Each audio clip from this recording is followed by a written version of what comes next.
This month's podcasts are sponsored by Aubergine Legal. Do you sometimes worry that your business isn't meeting all its legal compliance requirements and wonder if you're ticking all the legal boxes? Are you losing sleep worrying about a piece of legislation that you may or may not be complying with? Perhaps you need some help with your client contracts or your data protection compliance. Or maybe you're worried that your website doesn't have the right documents or legal notices in the right place. Perhaps you have a brand that you want to protect with a trademark. How about if you could outsource it all and eliminate all of your worries? If so, then get in touch with Aubergine Legal, a friendly commercial legal consultancy offering practical and clear commercial legal advice without the overwhelming legal jargon, taking the worry away and helping you to protect your business and minimise your risks. Aubergine offers a free 30-minute consultation if you have any questions or want to find out if they can help, and you can access this link and book your free 30-minute call via the link in the show notes.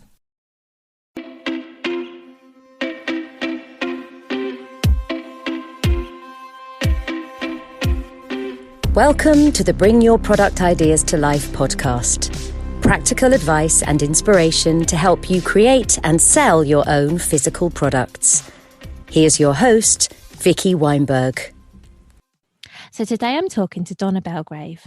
Donna creates luxury soy candles and gift boxes with the Garden of England as her inspiration, using locally sourced materials wherever possible. She started the company after her event management career ground to a halt due to COVID in March 2020. So hi Donna, thank you so much for being here. Hi, no, thank you for having me. You're welcome. So obviously I've given you a little introduction there, but could you also tell us a little bit about yourself and a bit about your business and what it is you're selling, please? Yeah, of course. So as you touched on, I primarily make hand-poured luxury soy candles. As you said, I try to use botanicals and it's hard to use the word experiences, but things that remind people of sort of an English country garden. As you know, Kent is widely known as the Garden of England. So that was kind of my inspiration behind a lot of the collection. We try and use organic essential oils where possible for some of the scents that we like to use. That's not possible, but we use locally sourced fine fragrance instead. Try to support other small businesses where possible in terms of collaborations. And we do some gift boxes. We're starting to do some gift boxes, which also feature some other small local businesses such as distilleries and some chocolatiers as well. So that's quite exciting. But I'm really keen to try and work, as I say, with other small businesses to try and support those as well as trying to grow my own. Thank you. So in the introduction, we said that you started in March 2020. So obviously that's less than a year ago. So not long ago at all, really. No. So do you want to talk a little bit about the beginning? And I mean, I'd be interested in knowing, were you creating candles prior to your previous career ending, or was this something that started anew in March, if you see what I mean? Yeah, sure. So I've always, what my husband could attest to, had spent an obscene amount on candles over the years, and I had a kind of borderline obsession with home fragrance and all things candle related. To be brutally honest, it never crossed my mind that I would be able to create something like that. I just was very much a fan of the bigger companies that did it, and I liked, buying from other kind of small businesses. In March last year, when as you said, my events career, I've been freelance, so self-employed for over 10 years, so my whole sort of career, really. As soon as that disappeared, when events could obviously no longer happen, I had no real idea when I'd be able to go back to work or indeed make any money, to be honest. I wish it was a little bit more romantic than that, but unfortunately this idea was really sort of born of necessity. I used it as a sort of coping mechanism for my own mental health a little bit, to kind of own something that I had control over and something that I could very much influence and be in, as I say, control of.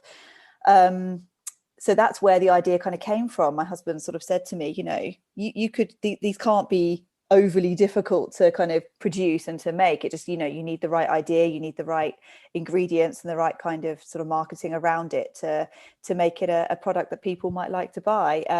So after many many hours of research and trial and error and probably hundreds and hundreds of burnings of candles, we finally got to where we were when we wanted to launch, which was really exciting. And actually, it feels like a lifetime ago. It feels a lot longer than almost a year ago, which is strange. But obviously, so much has happened since then.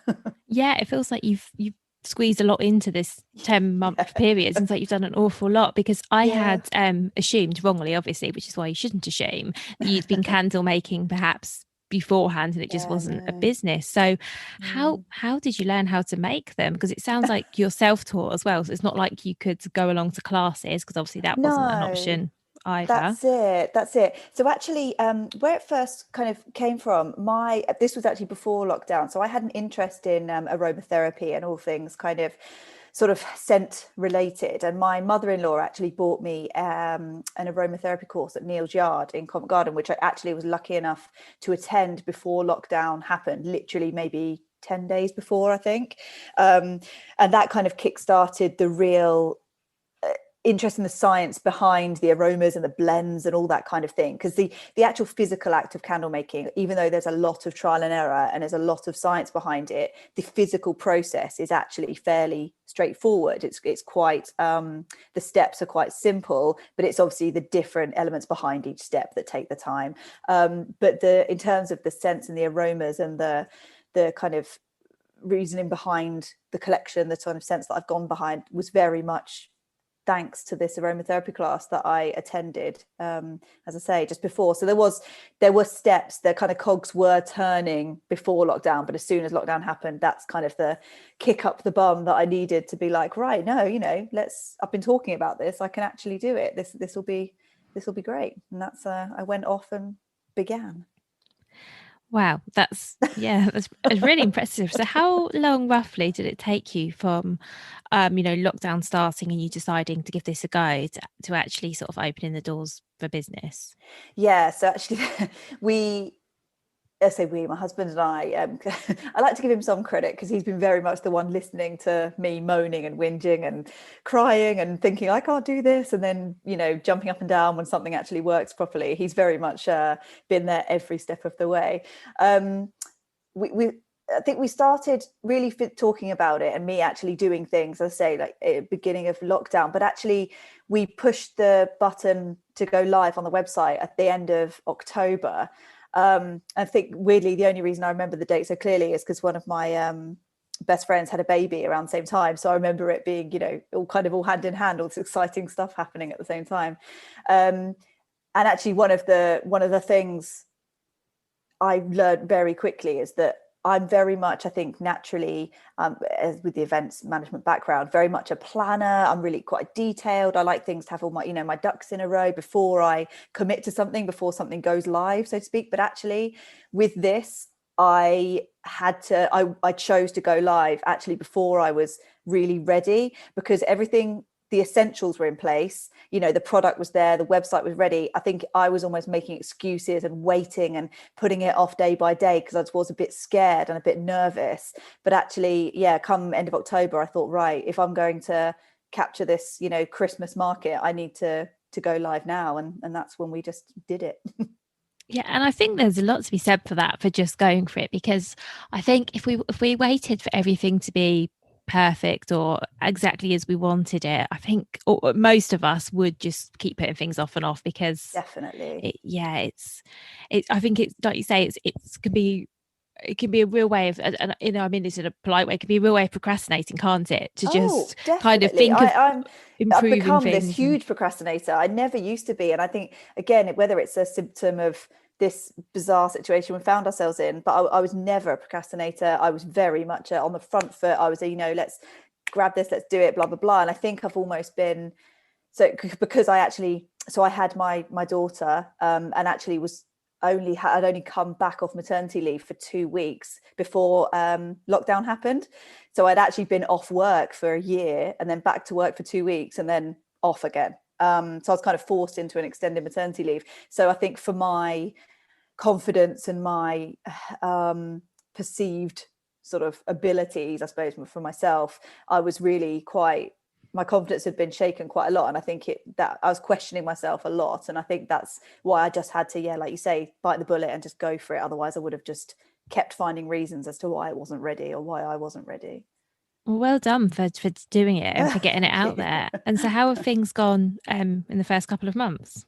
Yeah, good. I think, to be honest, having Christmas was an absolute blessing. I'm so fortunate. Obviously, it's hand in hand, candles and Christmas. I think is that kind of season is just fantastic. So I was really grateful to have that as a catalyst as to why I think it was so successful in the first couple of months. I think a lot of research, and I think the scents and things that I was releasing at the time, we have the sort of seasonal specials. So each season we'll have a couple of scents that literally only run for 3 months, to kind of make it a little bit more limited, a little bit more interesting.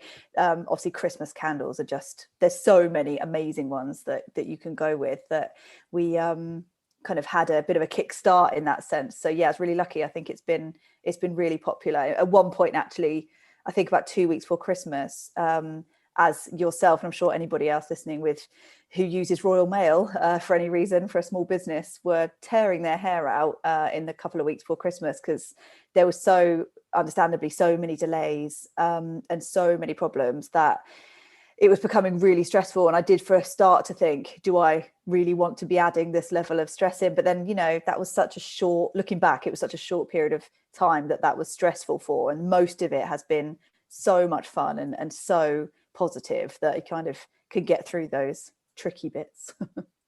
And how does it work with candles? I mean, what sort of logistically, because I really don't know anything about the process. So do you get orders and make the candles, or do you make the candles and then sell what you have? And I'm sorry if that's a silly question, because I really don't know. No, not at all, not at all. So candles have a relatively good shelf life. So actually, if you have a collection like mine that's relatively limited, we have a core collection of 4 scents, and so I basically have a good stock of those the whole time. And then when I have a seasonal special, such as at Christmas, we had the 2. There's a clementine and clove and a festive fir one. I'd make a lot smaller batches of those kind of as I was running, because one, I didn't want to be left with loads of stock, when Christmas had finished and have to do like a January sale type thing. I didn't really want to go down that road. I kind of just wanted to try and get to, finish the stock at the end of Christmas. And that was that kind of thing. And then retire them for the year. So yeah, you can kind of go down one or two roads. You can do what I do and kind of have a healthy stock of most things most of the time, or you can make to order. But as a consumer, I personally just quite like it if I can get something quite quickly. I suppose I'm quite impatient. So if I kind of, if someone orders something, I try, and get it out same day or next day, ideally. So that's kind of the reasoning behind having some stock ready to go. That makes sense. And is it also something where it's easier to make it in batches? Definitely. Oh, for sure. Yeah. So any candle makers all have different equipment and different methods, and some, depending, also obviously it's very scalable. Some bigger companies obviously have vast vats of wax, melting sort of equipment going 24/7, but obviously mine's a much smaller operation. But yes, absolutely, making things in batches.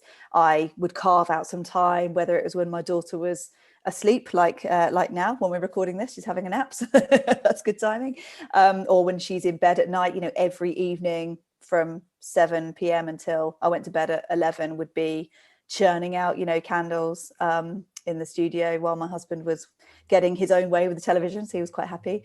But yeah, any spare hour I had that my daughter wasn't awake basically was spent churning out batches of candles. So is it a long process to make candles? I'm just really fascinated, because I've got no idea how you make them. No, not at all. No, it's not actually. It's time-wise is relatively quite short. So you can make a batch, say for example, at lunchtime on a Saturday, for example, and they ideally need sort of 24 to 48 hours to cure properly. So you can't really do much with them until at least a day or two later. So they're properly set and cured and steady and good to ship. But after that, they're pretty good. I say they've got a good shelf life and stuff. But yeah, they are pretty quick. It's just the curing that takes the time. Making, for example, you can make probably with the equipment I have at the minute, I could probably make maybe sort of 30 candles in an hour, I guess, would be a good estimate. Oh, wow. That is much quicker than I thought it would. Yeah, it is quick. I say the curing time and the space it takes to stack all these candles for curing is the trickier part. But the actual the manufacturing process, so to speak, is pretty quick. Yeah, So it's as the well, research behind it that takes the hours and months, it feels. yeah, and I guess also sourcing the scents as well must take some time. Definitely. And as I say, when it's just you, as you probably know, when you're on your own doing something, I say I have my husband to kind of bounce off as a bit of a sounding board, but it's really tricky to make. I found it quite tricky when scent is such a personal thing. Like when you look at, like, if you were going to buy a perfume for somebody, unless you know them really well or know what they already like, it's really tricky to almost, guess what scents people like. So for me to narrow down to these different scents was quite a tricky process. I found a lot trickier than I thought it would be when I first had the idea of doing it. I thought, oh yeah, I'll just choose 4 scents and sell them, and that's that. But actually I changed my mind. Even on just the core collection, I changed my mind probably 20-30 times before I actually decided what I was going to go with, which sounds ridiculous, but until you start doing it, it's really hard to know. And I guess as well, given that sort of the time this all happened with the pandemic, it also Mm. wasn't like you could do research groups and focus groups and say to people, smell No. these and tell me what you think, because Yeah, you can't do you that on say Zoom. that. I actually have so I have two very close friends that live, one's actually moved away now, but one still lives very close to me, literally 4 minutes walk down the road. And at one point I was actually making candles, like test candles, sticking the scents on the bottom of them, the name, dropping them on her doorstep, getting her to burn them and label them like her favorites, but without knowing what they are. And then I would go and she'd leave them outside and I'd go and pick them up again. And she's so amazing, and spent so much time helping and giving her feedback, so that she was kind of my only, apart from my husband, my only real sounding board. But it was crucial, I think, to get an outsider's perspective on it, who hasn't been sniffing these things, all day, every day. You kind of go a bit nose blind yourself. So Yeah, I can imagine. And it's good you're able to do that because, yeah, yeah. it's a real challenge, isn't it? Because smell is something that we can't do over Zoom. So it's really good you had No. someone to do that. Yeah, it's the only thing. Even in virtual reality, you can't really you can't do the scent thing yet. You're right. And so, how did you find the sourcing process? Because obviously, as well as sourcing scents, I presume you have to source wax and jars and Yeah, that's packaging. it. So I've been led, because there's so many options for every single element of it. I actually used the process of using kind of Kent as an anchor to kind of try and be like, okay, let's, every time you go look, think of some material that you need, think of some glassware you need, or wicks, all this stuff, and the scents and the oils, try and obviously always bring it back to like why you're choosing that one. Is it anything to do with the Garden of England? Is it Kent? Is it a local supplier? Like, try and it helped narrow it down a little, because obviously when you think of a jar for candle wax to go in, there's literally hundreds of thousands of options. I mean, like, too Yeah. many. So I, for example, went with the amber glass jars because it reflects the sort of brewing heritage, and the hops and the oast houses in Kent. So I quite liked that, even though the jars I use, they are recycled glass, but they're not from beer bottles. The aesthetic is kind of, ties in with that, the brown beer bottle glass heritage, which is quite nice. We don't have such a kind of romantic story, unfortunately, with the wax. The wax is just, I have gone with a supplier who is based in Kent, and the wax it's a soy wax, which is much better for the environment than any other type that I researched.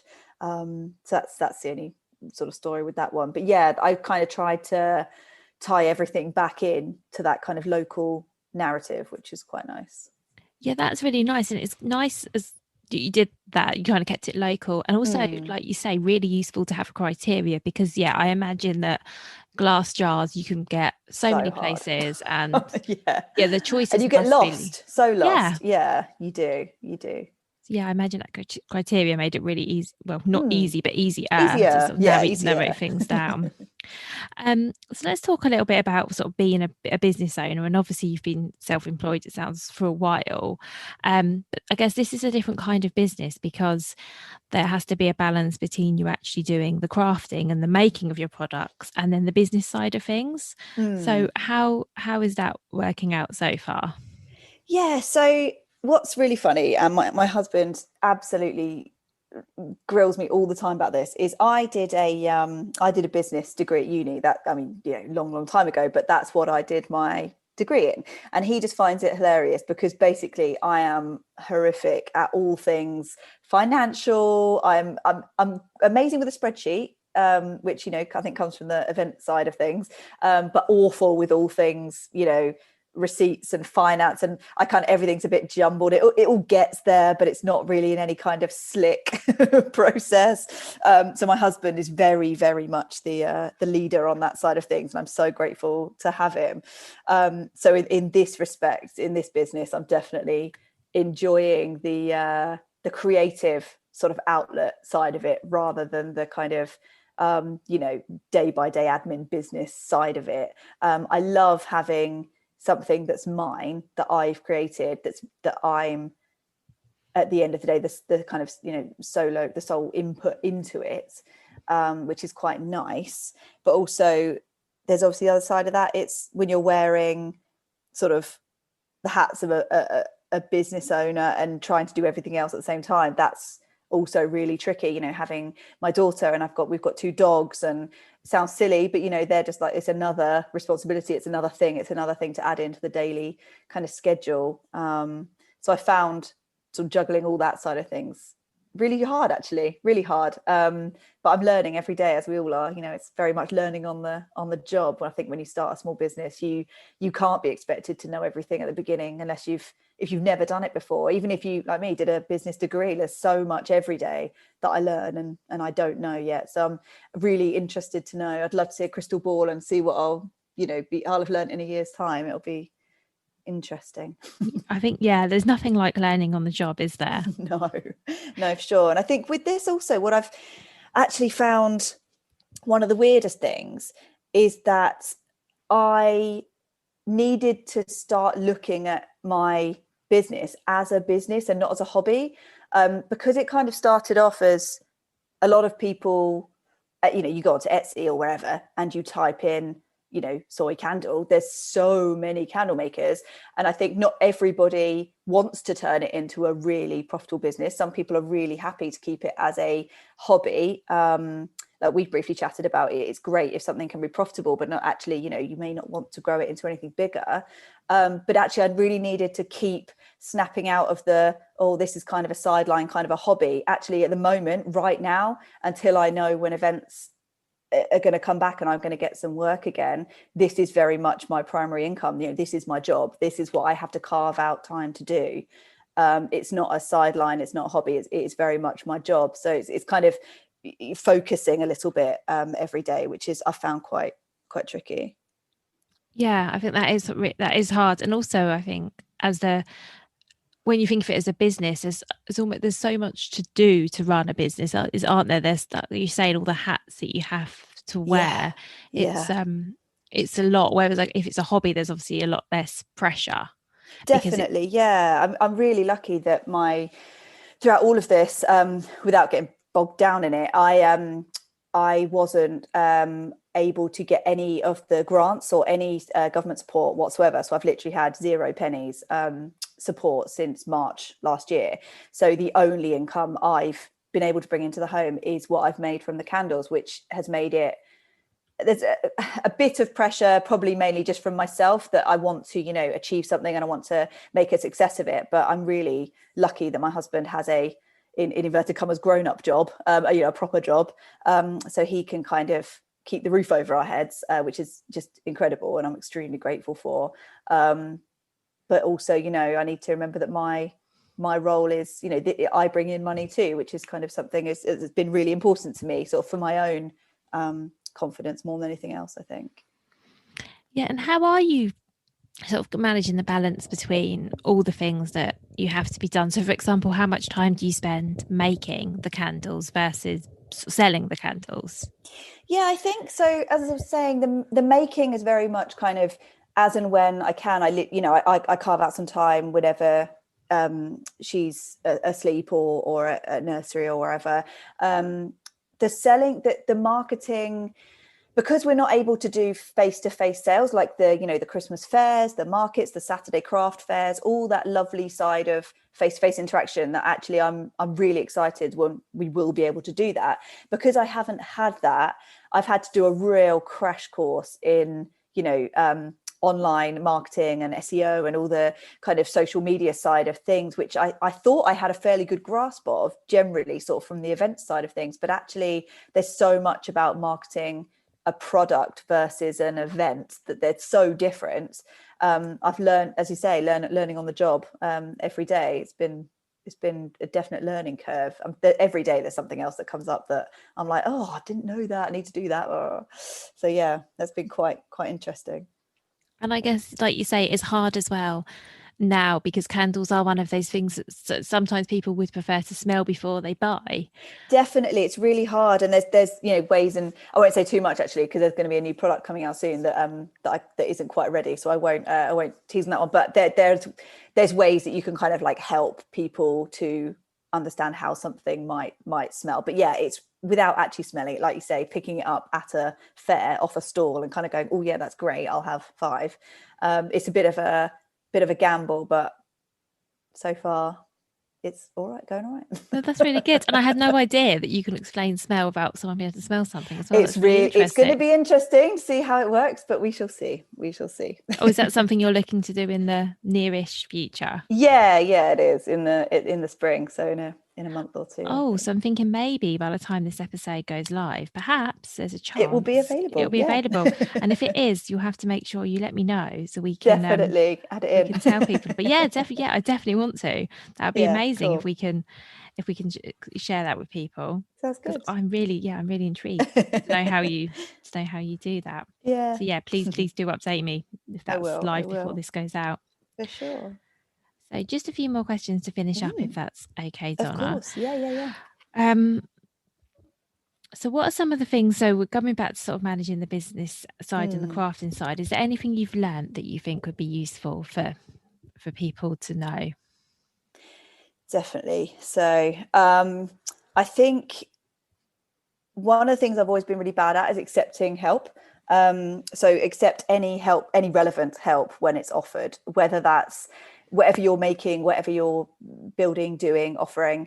Even if somebody doesn't really have any experience in that exact thing, there might be people that have been like, oh, well, I did, I sold a different product, but actually, some of the stuff crosses over, so they can give you some input. So don't, just because someone doesn't, for example, sell candles and they make tables, for example, it might be that they have some relevant experience and stuff. So accept help, even if it comes from, advice comes from places where you might initially think, oh, that's no help to me. Just sort of be open to accepting help from places where you might not expect it to come from. I think would definitely be one.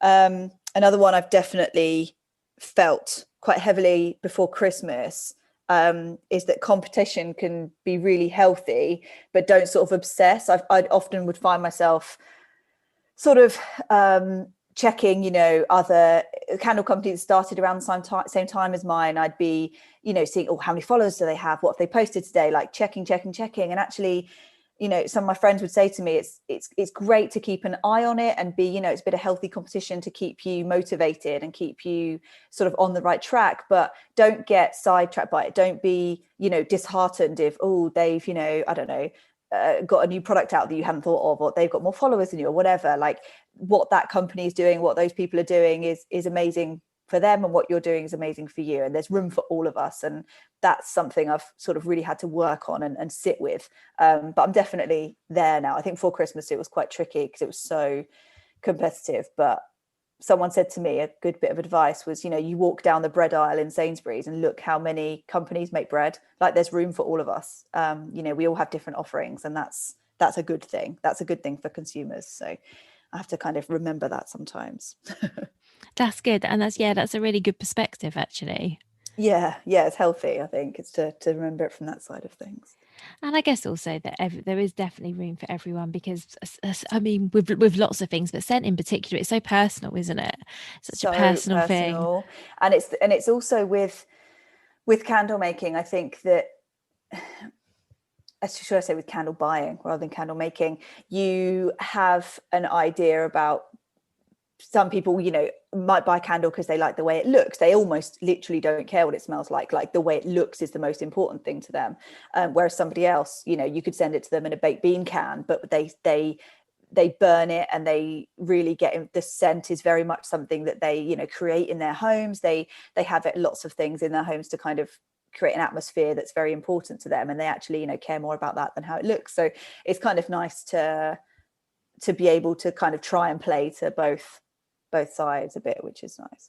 Yeah, and I also guess it's also personal in the sense that I imagine that you could have 5 Christmas candles from different candle makers, and to someone they would all be very different, even though they might not be seem that different, if that makes sense. Yeah, definitely. People have, like you're saying, because it's so personal, someone, you might burn 3 of arguably on paper the same scent in front of somebody. So 3 candle makers could have made for example, a clementine and clove or whatever, a candle, but nobody knows what another candle maker, what blend of oils they've used. You don't know where the oils have come from, what wax they've used. So all of these different elements, even the wick and the container material, like everything makes a difference, and it all adds into this cocktail. So as I say, you could burn these 3 candles that are called the same thing, but actually they are completely different, and that person smelling them will sort of have preferences in their own brains. The receptors are much more,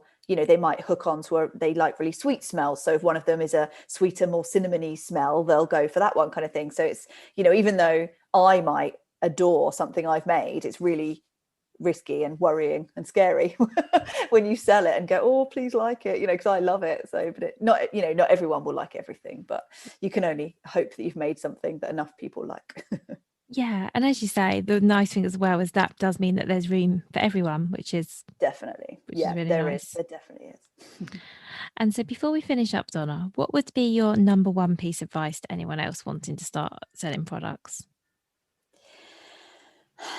I think my number one piece of advice would be, I did touch on it earlier, but I think it really would be, don't wait until every little piece of the puzzle lines up of your dream, of your aim, of something that you want to do. Don't wait for everything to fall into place, because sometimes it just won't. Sometimes you have to, those pieces of the puzzle aren't even available yet. You're constantly learning and evolving, and your idea, your product, your service, whatever, might, as mine has, it might constantly change and be making minor tweaks the whole way. Like my website, my packaging, and a couple of other aspects of my product have changed a lot since I actually launched in October. Like I found a better way to package things. And so kind of, I suppose in a nutshell, is don't kind of think you've got this everything in a nutshell all wrapped up, ready to launch, like perfect, and set in stone.